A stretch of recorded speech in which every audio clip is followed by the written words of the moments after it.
Teach fertility awareness to your clients and specialize in advanced menstrual chart interpretation. Registration is officially open for our Fertility Awareness Mastery Mentorship Certification. Classes start in January of 2026, and early bird registration is open until November the 14th. Head over to fertilityfriday.com/FAMMlive to apply today. That's fertilityfriday.com/FAMMlive. This is the Fertility Friday podcast, episode number 600.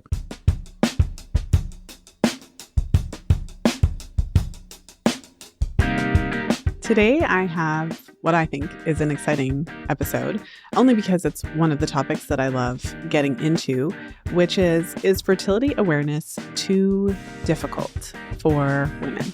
This is an important episode for you if you are using the method personally. We'll talk about a few very important things to consider in order to ensure that you get the highest efficacy when using fertility awareness-based methods. But this episode is also important if you are a provider, if you are a women's health professional. It's really important to face some of the challenges that result in unintended pregnancy head on if you want to engage with fertility awareness-based methods. This study I find to be so fascinating because it does show a lot of the trends that I've seen working with clients over the years.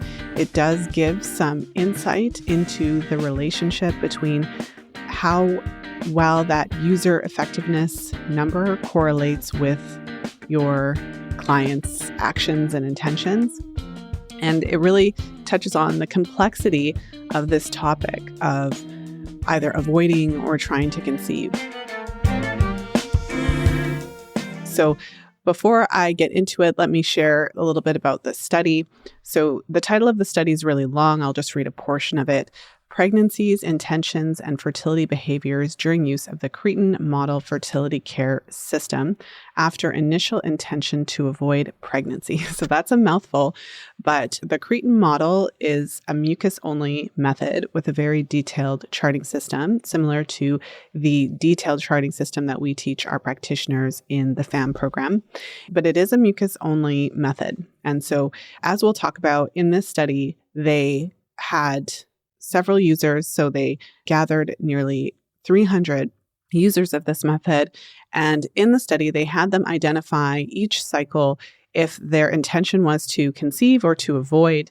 They had them track their fertile signs as well as their intercourse.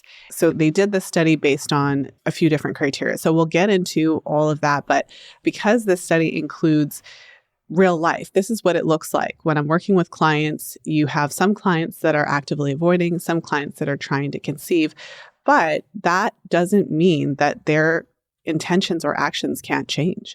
And so, for example, you can be working with a client and initially at that intake, they say, okay, we're avoiding and this is what we're doing. And quite literally, in the middle of cycle 2 or 3, you could see an act of intercourse on a fertile day and you check in and say, okay, well, so what's going on? What's happening?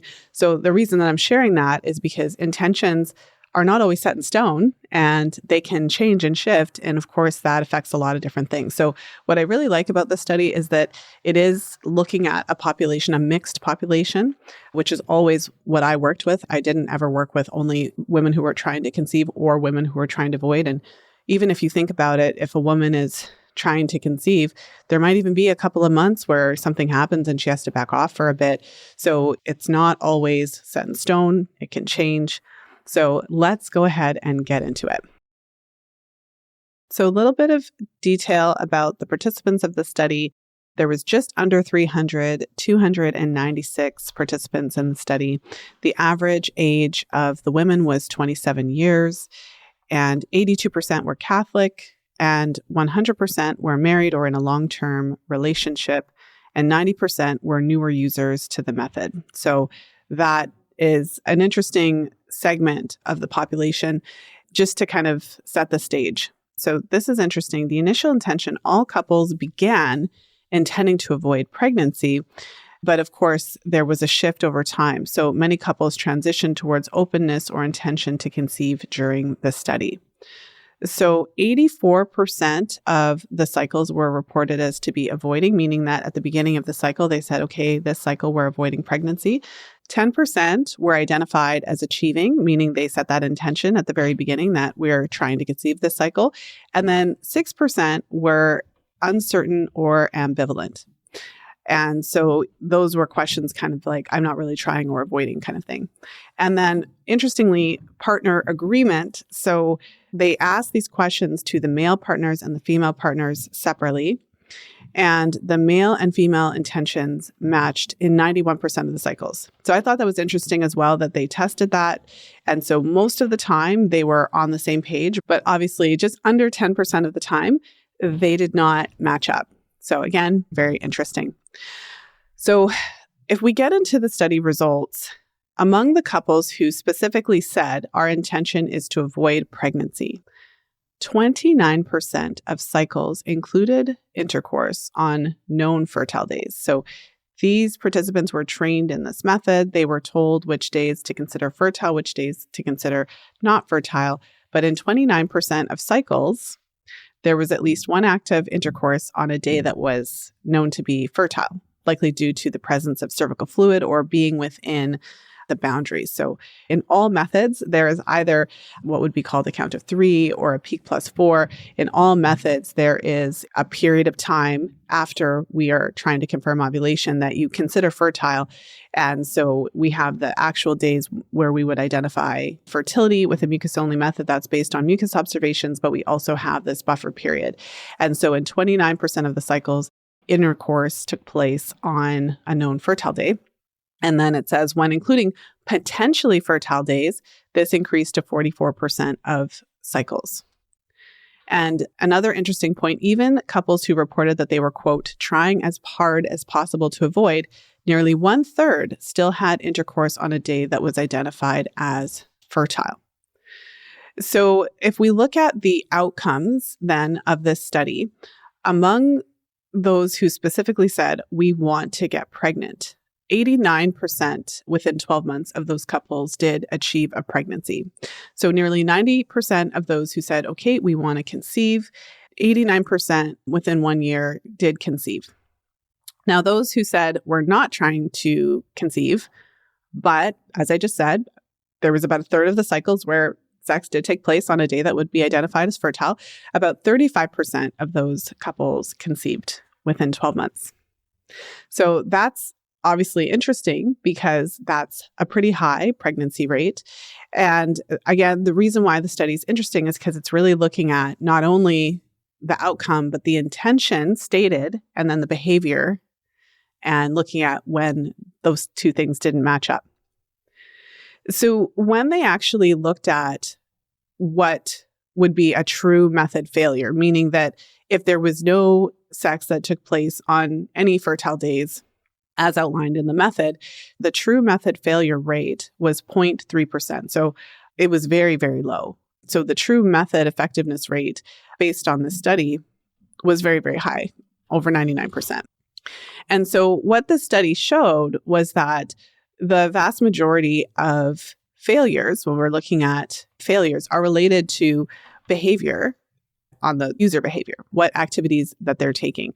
And in this study, they're really highlighting that the failures in general were typically related to, in the fertility awareness world, what we would call achieving behavior. So you can say, I'm avoiding, but if you're actively having unprotected sex on days of fertility, then we would consider that to be achieving behavior. So that is definitely something interesting. So there's a couple other pieces of data that the researchers pointed out that I want to touch on just so that you get some of the context. Over half of the couples that were enrolled were avoiding pregnancy at the beginning of the study, as we talked about, but still stated that they had a desire to conceive within about 2 years. And if you remember when I went over the demographics of the study, many of these were younger couples, potentially had recently been married or were becoming married shortly thereafter. So that's something to be aware of as well. And this is one of the reasons why I state that, especially if you are a women's health professional and you're providing fertility awareness services to clients, it's not just important to ascertain what they're saying right now. You also want to get a picture of if they're thinking about pregnancy in the future and what their plans are and those types of things. Because from experience, what I can tell you is that intentions can change. It's incredible. And this is something our practitioners experience, where at the beginning of their work with the client, it's like, okay, she told me that they're avoiding and etc. And literally a couple months in, things can completely shift. It doesn't always happen like that, but it's certainly a possibility. And that was reflected in this study. So couples who at the time of enrollment said that they intended to have a child within a year or two were significantly more likely to conceive, even when they continued to report that they were avoiding pregnancy. And this is something that the researchers touched on, which is that there was a certain level of openness to pregnancy to some of these participants. So that even in itself is an interesting stat, that the couples who said we're avoiding, but we do want to have a child within a year or two, they were more likely to conceive overall. So another stat that I want to point out, because I found this to be very interesting, and it's certainly one that makes me think a little bit more. About 38% of participants did not record all acts of intercourse, and that is a problem. And this is something, of course, that comes up a lot in our training when we're talking with our practitioners. In order to be able to support your clients and to assess their understanding of the method and to support them to ensure that if they're trying to conceive, sex is happening at the right time. If they're avoiding, that sex is happening at the right time and not happening during the fertile window, we really do need to request that our clients are noting when they're having sex. And also, if they're using an app or if they're using paper charts, what is actually happening. If they're using protection, that should be noted. We should be really clear on what's going on, not because we're nosy, but because in order to support our clients, we really need to know the full story of what's going on. And so to me, that was a bit surprising. Such a high percentage, 38% of participants did not record all acts of intercourse. It said, first, 112 couples could not be included in the analysis because we could not be confident that all intercourse was recorded. You can't really identify a correct use number or a failure rate if we're not even noting when sex occurred or how that sex took place. Was there a condom used? Was there withdrawal used? What was going on? And so if we don't have that data, it makes it difficult to actually come to accurate scientific conclusion. Registration is officially open for our next round of our Fertility Awareness Mastery Mentorship Certification. Whether you've been looking for a deeper way to support your fertility clients, whether you've been looking for an opportunity to teach fertility awareness in your practice, or whether you're just ready to interpret complex charts with confidence, you'll absolutely love what we've put together for you in FAMM. But don't take my word for it. Here's what Isabel had to say about her experience in FAMM. The FAMM program is so much more comprehensive in terms of menstrual cycle health, hormone health, and menstrual cycle foundations, charting for diagnostic reasons, charting for health reasons, monitoring your health. I gained so much more of an understanding of the physiology and nutrition, supplementation protocols.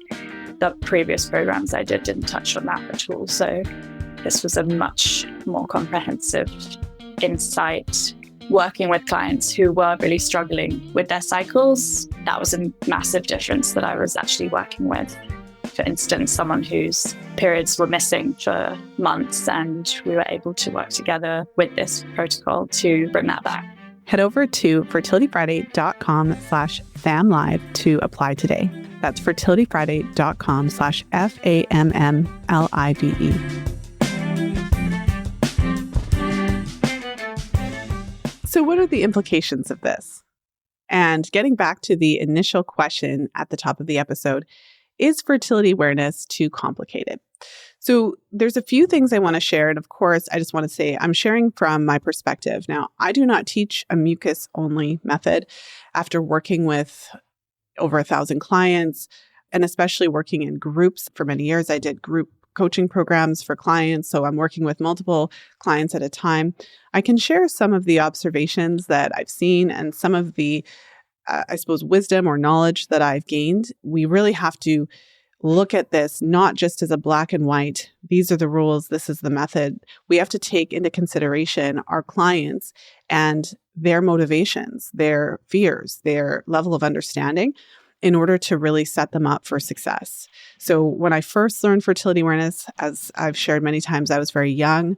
I was in my late teens when I first discovered the method. And as a young woman in my late teens, early 20s, I had a very black and white, I would say somewhat immature understanding of the complexity of this question of, am I trying to conceive or avoid? So in my early 20s, I really thought that this was black and white, that everybody on earth would be either a 0 or a 10. One of the things that we talk about a lot in our programs is the intention scale. Where are you on the attention scale?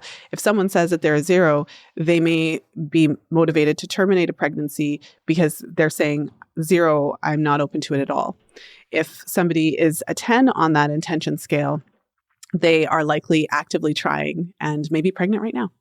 And so I often used to think that this was very black and white, but over the years and using this tool with clients and having these discussions, I would say that although there are some clients that are certainly on either end, the vast majority of people are somewhere in the middle, even if that just means they're a 1 or a 2, maybe because they wouldn't terminate. But a lot of clients find themselves in the middle. Some of you listening might be thinking, what? How is that possible? How could someone be in the middle? But if you work with enough clients, you will realize that most people are not necessarily at the very ends of the spectrum, especially when you define what that would mean. And so that is something to take into consideration. And we have to be able to talk about it and unpack it.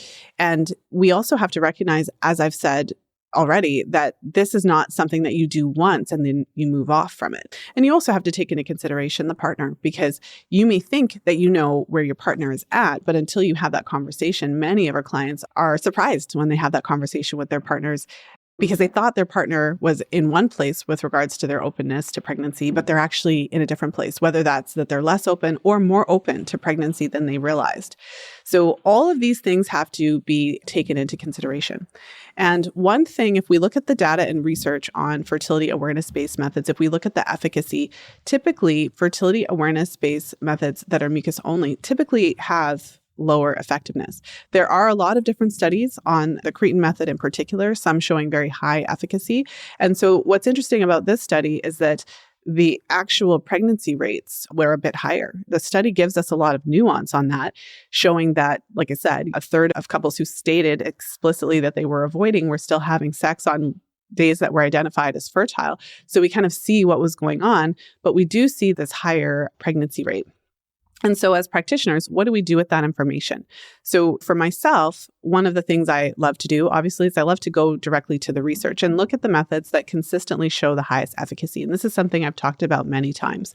So the double-check symptothermal method, the method that includes mucus observations, as well as a cross-check with mucus and temperature to confirm ovulation. So identifying that fertile window, identifying with 2 measures, not just mucus, but temperature and mucus, to confirm ovulation, but also using 2 methods to open, 2 ways to open the window. So yes, we look at mucus to open the window, but we also rely on a last infertile day calculation. And when we look at these double-check symptothermal methods that employ that strategy and create a very well-defined fertile window that actually gives a bit more of a buffer so that the user is far less likely to be having sex a little too close to ovulation, which is really the issue with fertility awareness-based methods. The effectiveness is based on how well you are managing the pre-ovulatory phase. If we divide the cycle into before ovulation and after ovulation, so if we divide it in half and say there's the pre-ovulatory phase and the post-ovulatory phase, the only time pregnancy can really occur is in the pre-ovulatory phase. So the effectiveness of any fertility awareness-based method is really based on how well and how accurately you are managing that pre-ovulatory phase. And so when we look at that factor, one of the reasons that the pre-ovulatory double-check symptothermal methods have higher efficacy rates, both absolute efficacy rates, but also typical use efficacy rates, is because a lot of that confusion and gray area is totally removed by giving the users a little bit more structure for how they manage that pre-ovulatory phase. And so as an instructor who's now been in this field for over 2 decades, I would say that that is the key. we can talk about intention and we can talk about how we feel, how open we are to pregnancy, but ultimately your effectiveness isn't based on your feelings, it's based on your actions. And it is possible to be a little bit ambivalent and to be a little bit more open to pregnancy. But if you have a really strong system, if you have a good structure and you understand very clearly, no gray area, which days are fertile, which days are not, and there's no room for discussion around it, like the user is really clear on, okay, these are the fertile days, then it is possible, even if your emotions are a little bit ambivalent, even if your ovaries are crying out, it is still possible to then take the appropriate action and to have these conversations with your partner so that you decide how you're going to do this. And this is one of the key important aspects of success when using fertility awareness-based methods in order to set your clients up for success. So again, this study is really interesting because it does show this nature of human behavior, which I've seen over the years. And when you're working with clients, I think you do have to recognize that sometimes you will see achieving behaviors in clients who are explicitly saying that they are avoiding pregnancy. And so my role is not to be punitive. I don't judge. I don't do any of those kinds of things. I always consider that my role is just to provide that education and to provide the structure and information and evidence so that I can really set my clients up for success. My role, the way I see it, is I want you to understand how the method works and I want you to be crystal clear. I want you to feel that there's no gray area. So some of you might be thinking, but there is gray area. Well, if there's gray area, then potentially the method that you're using isn't providing you with as clear data as you actually need to be successful. Because when we're going through it, it is actually possible to be crystal clear and have no gray area. Does that ever mean that there's a day that you're unsure? No, of course. There may be days that you're unsure. There may be days where you see mucus and you're unsure of what you're actually seeing and all of those kinds of things. But you also have to know what to do on a day that you're unsure. You can be unsure, and that makes it a fertile day, or at least a potentially fertile day, a day that we would have to consider potentially fertile. So we actually have structure to handle some of those feelings that you may have or some of those uncertainties that you may see. The key is the structure. The key is the structure so that there's still no gray area. So again, with this paper, going back to that data, having 1/3 of participants having sex on days that are identified as fertile, having 35% of couples who said at the onset, okay, we are avoiding pregnancy to actually have a pregnancy, but only 0.3% of couples who actually used the method correctly and avoided intercourse on the days that were identified as fertile actually did conceive. So very interesting and highlights an important distinction that we need to make between the method itself and how effective it is, so the method failure rates or the method efficacy, and the user failure rates or the user efficacy. And so as practitioners, it is a really big responsibility. This is why I always say that it's essential for practitioners to receive training in fertility awareness. Charting your own cycles is not sufficient to be teaching others. It's just not, because you have to be able to not only understand your own cycle, you have to understand what to do in a wide variety of situations that you have never seen before. And that is why training is really important. And you also have to understand the user psychology and to have a structure and a system to be able to equip your clients to be effective in their method. And this is something that comes with training, it comes with experience, and it comes with having a structure around how to support clients. And for many women who are using the method personally, they have come to their own kind of conclusion of how they're going to use the method personally. And if you have used the method and you've been successful, you probably have some unsaid rules, some things that you do that you didn't necessarily define that have allowed you to be successful. You have some assumptions about how others may be using the method. And you likely, when you have a client and you're seeing them do certain things that you wouldn't do, we've had many practitioners that are kind of like, this is crazy. I'm shocked. This is right. They're surprised because their clients are taking risks or just doing actions or having sex on certain days when they personally are thinking, I would never do that. I don't understand. And this is, again, why it's important to have training so that you can set your clients up for your success, because your clients are not you. Some of us are very, very conservative and take a whole bunch of extra steps beyond the method to ensure efficacy. And some of us are a lot more open and a lot more open to risk in different areas and are willing to take different actions. And so what I always say is, I'm here for all of it. I don't think I've seen everything possible, but I've seen a lot. And so I'm prepared for it. And I have ways to support clients regardless of how conservative they are naturally or how open they are naturally and how likely they are to take risks. There's ways to support clients regardless of where they are on that spectrum. And there's ways to encourage them and support them. And the other thing too is that a big piece of it is to really understand where your client is at. And I think one of the most challenging things for some of our practitioners are clients who are literally not one or the other, who are literally in the like, I'm open to it, whatever. Like it's kind of like hard for some of our brains to be like, how is this possible for this person not to be one on one side or the other side of this issue? One last thing that I'll say about fertility awareness-based methods is that it really does give women and couples the ability to plan ahead. And I think that's one of my favorite things about this method. This is one of the reasons why I'm so passionate to equip clients to use this method and feel very confident about it, because it really does give you options that hormonal methods don't necessarily give you. So let me give you an example of why I say that. So with fertility awareness-based methods, they are possible to use very effectively. And like I said, the double-check symptothermal method in the research consistently shows the highest efficacy, method efficacy, as well as user efficacy. Like typical use numbers are quite high with the double-check symptothermal method when we're not just relying on one marker, but we're relying on mucus and temperature. And like I said, the last fertility calculation in these double-check methods. So we can really support our clients to have a high typical use efficacy so that user failure is less likely to happen.